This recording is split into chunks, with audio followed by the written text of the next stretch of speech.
Hello, नमस्ते, how are you all today. मैंने अभी इंस्टाग्राम पे क्वेश्चन आंसर किए थे और वहाँ पे मैंने आप लोगों को कहा था कि आपको मुझसे जो भी क्वेश्चन पूछने हैं वो पूछ सकते हैं, उसके आंसर मैं आप लोगों को दूंगी। बहुत सारे क्वेश्चन ऐसे थे जो मुझे लगा कि बहुत सारे लोगों को हेल्पफुल हो सकते हैं, इसीलिए मैं उसे आज के वीडियो में शामिल कर रही हूँ।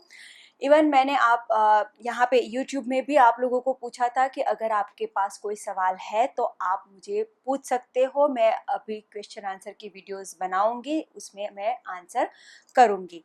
तो अगर आपके पास आज के वीडियो में जितने भी क्वेश्चन आंसर मैं कर रही हूँ उसके अलावा भी कोई आपकी परेशानी है, क्वेश्चन है, कुछ भी आप मुझे पूछना चाहते हैं तो इस वीडियो के कमेंट सेक्शन के ज़रिए आप मुझसे पूछ सकते हो। मैं अगले वीडियो में डेफिनेटली उसके बारे में बात करूँगी।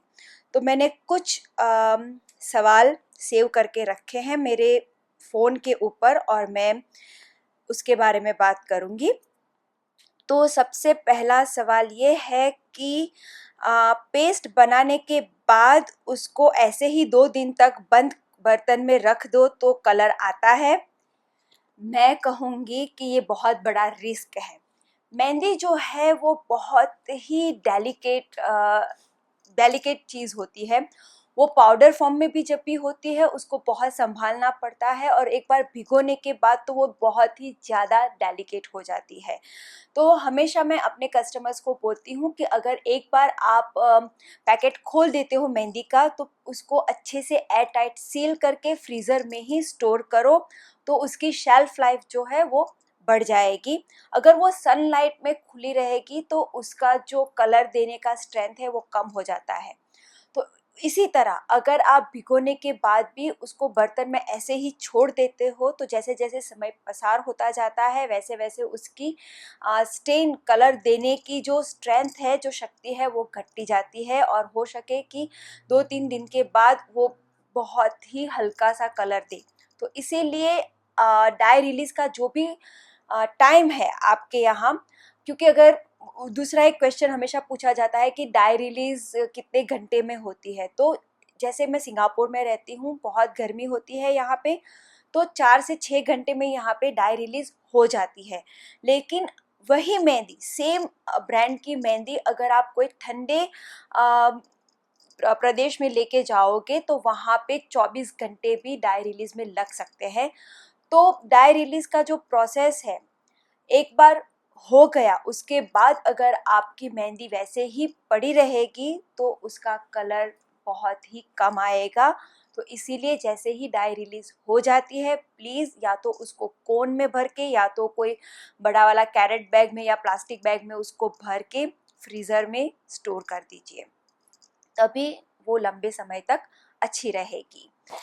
फिर उसी के मिलता जुलता एक क्वेश्चन पूछा गया था कि आप जो ऑयल होता है, एसेंशियल ऑयल, वो मेहंदी भिगोने के साथ ही डालते हो या तो डाई रिलीज होने के बाद डालते हो। मैं हमेशा अपनी मेहंदी जो भिगोती हूँ उसी के साथ ही डालती हूँ एसेंशियल ऑयल, क्योंकि जहाँ तक मेरा रिसर्च है वो ये कहता है कि एसेंशियल ऑयल की जो प्रॉपर्टीज़ होती है, जो गुण होते हैं, वो डाई रिलीज़ में हेल्प करते हैं। तो इसीलिए डाई रिलीज़ को ज़्यादा स्ट्रॉन्ग बनाने के लिए मेहंदी अपना मैक्सिमम पोटेंशियल से डाई रिलीज़ करे, इसीलिए मैं जब भी मेहंदी भिगोती हूँ उसी के साथ मैं एसेंशियल ऑयल डालती हूँ। मैंने कभी भी उससे अलग नहीं किया है कि डाई रिलीज़ होने के बाद ऑयल डाला हो। अगर एक्सपेरिमेंट के तौर पे मुझे करना पड़ेगा तो मैं फ्यूचर में ये भी करके देख लूँगी, लेकिन फ़िलहाल मैं जब भी पेस्ट बनाती हूँ उसी वक्त मैं उसके अंदर ऑयल डालती हूँ। फिर क्वेश्चन पूछा गया है कि हाँ, कि what is the limit of adding water, because पानी डालने की, पेस्ट में पानी डालने की लिमिट क्या है। ज़्यादातर क्वेश्चन मेहंदी के पेस्ट से संलग्न ही है, क्योंकि मेहंदी का पेस्ट मुझे लगता है बहुत सारे लोगों को चैलेंजिंग लगता है। एक बार आपको आ गया उसके बाद काम बहुत आसान है, लेकिन जब तक वो परफेक्ट नहीं बनता तब तक वो हर एक आर्टिस्ट के लिए एक चैलेंज क्रिएट करता है। तो मैं इसके बारे में हमेशा एक सेंटेंस लिखती हूँ जब भी कोई मुझे ये सवाल पूछता है कि मेहंदी की पेस्ट की कंसिस्टेंसी क्या रखनी चाहिए और उसमें पानी कितना डालना चाहिए। जैसे कि आप कोई भी रेसिपी पढ़ोगे मेहंदी की, तो उसमें पानी के बारे में ऐसा ही लिखा होगा कि जैसी कंसिस्टेंसी आपको अच्छी लगे उतना पानी डालो। तो मैं हमेशा बोलती हूँ कि जिस तरह से कोई भी रेसिपी में आपको नमक का मेजरमेंट नहीं बता सकता, हमेशा वही वर्ड यूज किया जाता है, नमक स्वाद अनुसार। उसी तरह मेहंदी की रेसिपी में पानी आप उतना ही डालो जितनी कंसिस्टेंसी आपको अच्छी लगती हो। जैसे कि मैं थोड़ी गीली मेहंदी इस्तेमाल करती हूँ तो मैं पानी ज़्यादा डालती हूँ। मैं ऐसे कितने आर्टिस्ट को जानती हूँ जिनसे गीली मेहंदी से काम नहीं होता, वो थोड़ी गाढ़ी रखते हैं, तो वो लोग पानी कम डालते हैं। लेकिन मैं एक सुझाव हमेशा दूंगी कि शुरुआत कम पानी से करो, उसको हिलाते जाओ, मिक्स करते जाओ, और एक पॉइंट पे आप आओगे तो आपको लगेगा कि पानी थोड़ा सा कम है या थोड़ा सा ज़्यादा है, आप तय नहीं कर पाओगे। तो उस मोड़ पे पानी मत डालो। थोड़ी सी मेहंदी एक कोन में भर के देख लो, चेक कर लो, लाइन बना के, गल्फ एलिमेंट बना के। ज़्यादातर गल्फ एलिमेंट बना के इसलिए क्योंकि अगर मेहंदी बहुत गीली होती है तो गल्फ मेहंदी में वो फैलती है।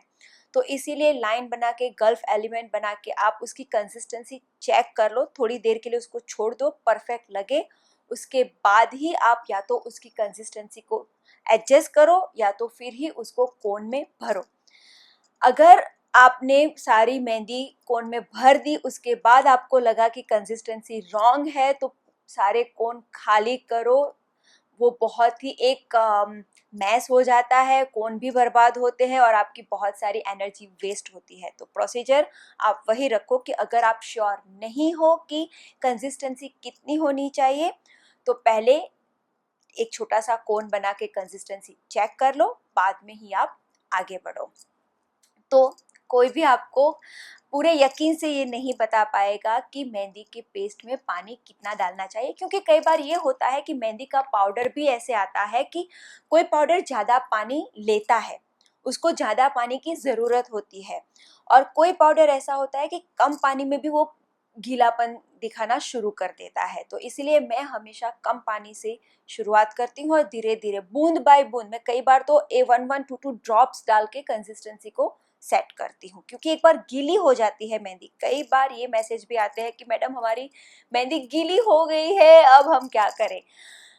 बहुत मुश्किल है, लेकिन एक ट्रिक मैं आप लोगों के साथ शेयर कर सकती हूँ कि अगर आपको लगे कि मेहंदी बहुत गीली हो चुकी है तो आप थोड़ा सा पाउडर उसके अंदर डालिए, उसको अच्छे से मिक्स कीजिए और एटलीस्ट 1-2 घंटा और उसको छोड़ दीजिए। जो नया पाउडर आपने डाला है उसको पूरी पेस्ट के साथ सेट होने दीजिए, उसी के बाद आप उसका इस्तेमाल कीजिए। तो ये एक ट्रिक मैं आप लोगों के साथ शेयर कर रही हूँ जो 1-2 बार मैंने खुद ने इसका इस्तेमाल किया है।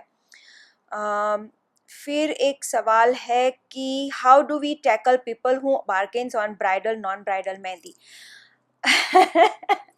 कौवे अगर आप कहीं पे भी जाओगे काले होंगे, उसमें हम भी आ जाते हैं, क्योंकि मैं हमेशा बोलती हूँ कि हमारा मेहंदी का बिजनेस है, इसलिए दूसरे लोग हमारे कस्टमर है, उसी तरह दूसरे लोगों के लिए हम कस्टमर है।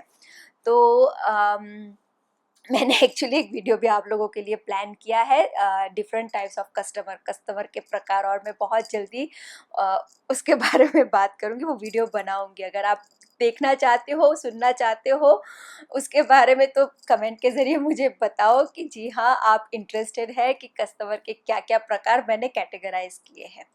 तो खैर, हम इस सवाल पे आते हैं कि अगर कोई हमारे साथ बार्गेन करता है तो हम उसको कैसे टैकल करें।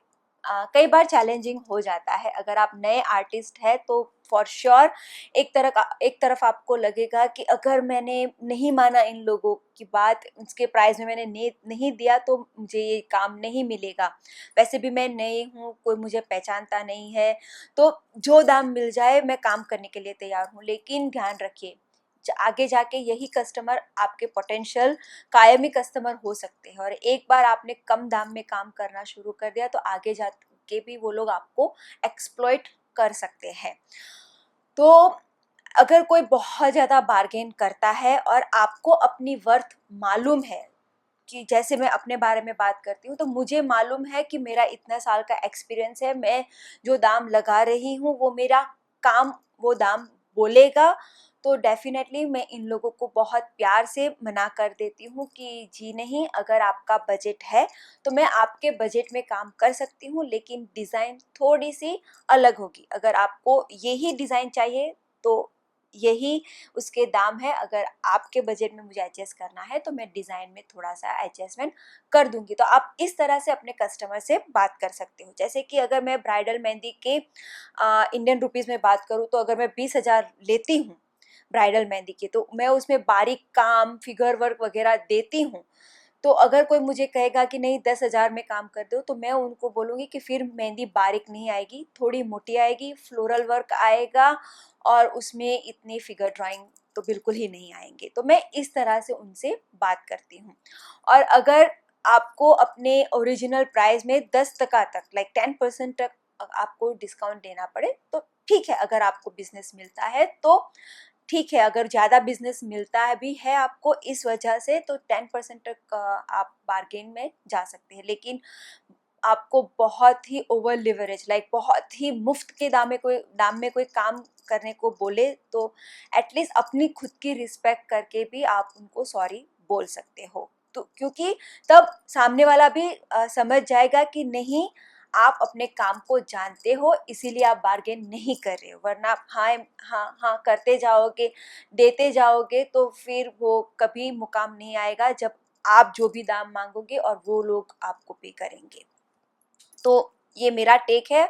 इसमें बहुत डिफरेंस ओपिनियन हो सकते हैं क्योंकि सबकी सिचुएशन डिफरेंट होती है। ओके, मेहंदी हाथों पे हमें कब तक लगा के रखनी चाहिए? ऑर्गेनिक मेहंदी की अगर हम बात करते हैं, तो ऑर्गेनिक मेहंदी जितना आप लगा के रखोगे उतना ज़्यादा उसका डार्क कलर आएगा। ऑर्गेनिक मेहंदी को प्यार की, दुलार की ज़रूरत होती है। तो मैं कहती हूँ, मेरे ब्राइड लोगों को मैं हमेशा बोलती हूँ कि मिनिमम 6 से 7 घंटा तो आपको लगा के रखनी ही रखनी है। उसके बाद आप पानी को नहीं छू सकते। अगर निकाल भी देते हो तो पानी को प्लीज़ अवॉइड करो 12-13 घंटे तक। तो ब्राइडल मेहंदी हम दिन में करते हैं और ज़्यादातर मुझे 6-7 घंटे लग जाते हैं। मिनिमम 6-7 घंटे लग जाते हैं। तो हाथ की मेहंदी को वही टाइम एग्जैक्टली मिल जाता है जहाँ से हमने शुरुआत की होती है। उस डिज़ाइन को तो डेफिनेटली 6 घंटे वैसे ही मिल जाते हैं। तो मैं उन लोगों को बोलती हूँ कि जब तक आपको इरिटेशन नहीं हो रहा है, हो पा रहा है, तो मेहंदी लगा के रखो। फिर पानी को बिल्कुल भी टच मत करो अगले दिन सुबह तक। तो जितना ज़्यादा आप मेहंदी की पेस्ट रखोगे उतना ज़्यादा कलर आएगा और उतना ज़्यादा दिनों तक वो टिकेगा। तो ये एक बहुत ही ज़रूरी है कि ऑर्गेनिक मेहंदी टाइम मांग लेती है। तो कई बार कितने लोगों को उससे प्रॉब्लम भी हो जाती है। और उसी से हमारा दूसरा सवाल आता है कि ब्राइडल मेहंदी लगाने में टाइम कितना लगता है? ब्राइडल मेहंदी लगाने में अगर एल्बो तक की डिज़ाइन है मुझे खुद को, और फीट में सिर्फ सिंपल मंडला या तो कोई एक बुट्टी वाला डिज़ाइन है, बहुत ही सिंपल डिज़ाइन है, तो मुझे तकरीबन अगर फिगर ड्राइंग नहीं है, सिर्फ फ्लोरल है, तो मुझे 5 से 6 घंटे होते हैं। फिगर वर्क होता है तो मुझे 7 से 8 घंटे होते हैं। क्योंकि मैं अपनी डिज़ाइन को उसी तरह से प्लान आउट करती हूँ कि मैं बारीक वर्क, थोड़ा-सा स्पीड वर्क, जैसे चेक्स वाला अमुक काम होता है, तो मेरे कुछ ऐसे एलिमेंट्स हैं जो मुझे स्पीड देते हैं, तो मैं उनका मिश्रण करके डिज़ाइन बनाती हूँ। और मैं हाथ के पीछे वाले भाग में थोड़ी-सी मोटी लाइन रखती हूँ क्योंकि वैसे भी यहाँ पे कलर कम आता है, तो थोड़ी-सी मोटी लाइन हो तो कलर अच्छे से बैठ जाता है। और रिवर्स मेहंदी मैं करती हूँ इस जगह पे। तो उन मैं मेरे कुछ एलिमेंट्स हैं जो मुझे स्पीड देते हैं, तो उसके साथ कुछ हीरो एलिमेंट मैं कंबाइन करती हूँ, इसलिए मुझे खुद को अराउंड 5 से 8 घंटे बिल्कुल लगते हैं एल्बो तक की लेंथ पे। लेकिन वही मैंने देखा है कि कुछ आर्टिस्ट टीम में काम करते हैं और उनको 4 से 5 घंटे लगते हैं। तो आप उसको मल्टीप्लाई बाय 3 कर दीजिए। तो ब्राइडल मेहंदी के अगर एक व्यक्ति काम करता है तो कितने घंटे हुए? सपोज़ अगर आप बहुत बारीक काम कर रहे हो, बहुत ही डिटेल में फिगर वर्क करते हो, तो मैंने देखा है कि 3 लोगों की टीम को वो डिज़ाइन करते हुए 5 घंटे लगे हैं। तो टोटल आप मिला लो तो 15 आवर्स हुए। तो ब्राइडल मेहंदी में ये टाइम लगता है, इसीलिए जब भी आपको भी टाइम लगे तो आप एंग्जियस मत हो जाओ कि अरे मुझे बहुत देरी हो रही है, मेरा काम इतना अच्छा नहीं है इसलिए मुझे देरी हो रही है। नहीं, आप अपने काम को अच्छे से ध्यान से कर रहे हो, इसीलिए उसमें टाइम लगता है। कोई भी काम आप अच्छे से करते हो, ध्यान से करते हो, तो उसमें टाइम लगता है। अगर मैं भी खुद सारा काम बारीक लाइन लेके पूरा एकदम नीट एंड क्लीन डिटेल के साथ अगर कोई काम करूँगी तो मुझे भी 10 घंटे लग सकते हैं ब्राइडल मेहंदी में। तो इसीलिए मैं हमेशा बोलती रहती हूँ कि टीम में काम करो, ताकि आपके ऊपर भी थकान कम आएगी, काम भी स्पीड में हो जाएगा। तो ब्राइडल मेहंदी चना चबाने का काम नहीं है, बहुत ही शारीरिक मानसिक तौर पे डिमांडिंग वर्क है। तो इसीलिए आप अपनी ब्राइड से हमेशा पहले से बात कर लो। मैं ब्राइडल मेहंदी सीखना चाहती हूँ, कहाँ से शुरुआत करूँ? अगर आप ब्राइडल मेहंदी सीखना चाहती है, आपका बेसिक अगर ठीक नहीं है तो बेसिक से शुरुआत करो। बेसिक एक बार स्ट्रांग हो गया, फिर उसके बाद किसी भी तरह की मेहंदी सीखना बहुत ही आसान है।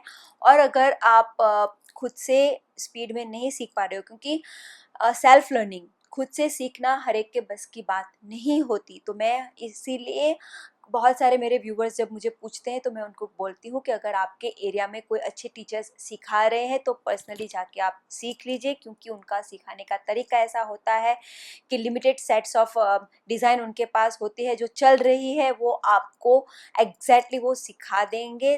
फिर उसके बाद आपको एक बार वो आ गया, फिर अपना जो भी नया है वो आप बिल्डअप करने में कम समय लगेगा। तो अगर आप सेल्फ लर्नर नहीं हो और आपको मेहंदी सीखनी है तो किसी अच्छे टीचर के पास जाइए और मेहंदी सीखिए। अगर आप सेल्फ लर्निंग कर सकते हो तो उसके लिए बहुत ही सेल्फ डिसिप्लिन की ज़रूरत पड़ेगी। बेसिक से आप शुरुआत करो और स्लोली स्लोली आप अपने जो डिज़ाइन वगैरह है वो बिल्डअप करते जाओ। तो इस तरह से आप ब्राइडल मेहंदी सीख सकते हो। सो ये खैर हमारे हाँ, और एक ये सवाल मैं ले लेती हूँ आखिरी में कि मेहंदी बुकिंग के लिए क्या करें? काम कभी कभी बहुत मिलता है और कभी कभी कम मिलता है। मेहंदी बुकिंग के लिए मैंने ऑलरेडी एक पूरा वीडियो बनाया है कि अपना जो पैशन है मेहंदी का, उसको आप प्रोफेशन में किस तरह से कन्वर्ट कर सकते हो। तो वहाँ पे मैंने बहुत सारे टिप्स एंड ट्रिक्स आप लोगों से शेयर किए हैं, आप डेफिनेटली उस वीडियो को ज़रूर देखें। लोगों के ऊपर मेहंदी लगाइए, इंस्टाग्राम पे पोस्ट कीजिए, अपने काम को प्रमोट करने के लिए जब भी आप कहीं पे जाते हो वहाँ पे लोगों को अपना कार्ड दीजिए, अपने कॉन्टैक्ट डिटेल्स दीजिए, लोगों को अपने काम के बारे में बताइए। तो सोशल मीडिया पे पोस्ट कीजिए, इस तरह से आप अपने आप को प्रमोट कर सकते हो। अगर आपको कई कई बार काम मिलता है, कई कई बार काम नहीं मिलता है, तो जब काम मिलता है तो आप काम डेफिनेटली करोगे। जब काम नहीं मिलता है तो उसी काम जो आपने काम किया है उसको आप प्रमोट करोगे, और साथ में आप अपनी जो स्किल है उसको अपग्रेड करते जाओगे। नई नई डिज़ाइन सीखोगे, अपना पोर्टफोलियो अपग्रेड करोगे, और नई नई डिज़ाइन आप जब बिल्डअप करके जब भी आप काम मिलेगा उन लोगों के साथ शेयर करोगे तो आप कॉन्फिडेंस के साथ और ज़्यादा अच्छा काम आप कर पाओगे। तो आई होप हमने जितने भी सवाल जवाब इस वीडियो में लिए हैं उससे काफ़ी लोगों को हेल्प मिलेगी। अगर आपके पास भी कोई सवाल है तो फॉर श्योर कमेंट के ज़रिए आप मुझे पूछिए। इनफ सवाल इकट्ठा होंगे तब हम वापस एक और वीडियो बनाएंगे और मैं आप लोगों के साथ वो इन्फॉर्मेशन शेयर करूँगी। इसी के साथ मैं आप सबसे विदा लेती हूँ। अगले वीडियो में हम ज़रूर मिलेंगे नए वीडियो के साथ। तब तक के लिए stay blessed, stay inspired, take care everyone. Thank you, bye, see you.